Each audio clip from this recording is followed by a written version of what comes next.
శ్రీశైల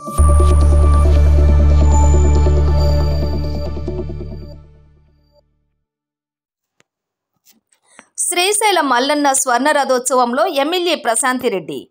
శ్రీశైల మహాక్షేత్రం ఓం నమ శివాయ నామస్మరణతో మార్మోగింది.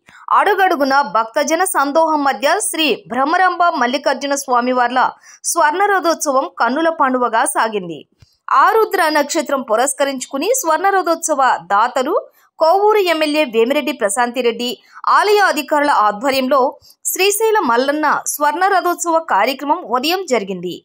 భక్తుల కోలాటాల మధ్య హర్షధ్వానాల మధ్య స్వర్ణరథంపై స్వామివారు ఊరేగుతూ భక్తులను కటాక్షించారు. ఈ కార్యక్రమంలో ఎమ్మెల్యే వేమిరెడ్డి ప్రశాంతిరెడ్డి కుటుంబ సమేతంగా పాల్గొని స్వామివారిని దర్శించుకున్నారు. కార్యక్రమంలోని ప్రశాంతిరెడ్డి తనయులు అర్జున్ రెడ్డి, కుటుంబ సభ్యులు హనీష్, ముంగమూరు చైతన్య, ఆలయ అధికారులు పెద్దిరాజు, ఆలయ అర్చకులు, సిబ్బంది, టీడీపీ నేతలు దువ్వూరు కళ్యాణ్ రెడ్డి, బెజవాడ వంశీరెడ్డి, ఇతర ముఖ్య నాయకులు పాల్గొన్నారు.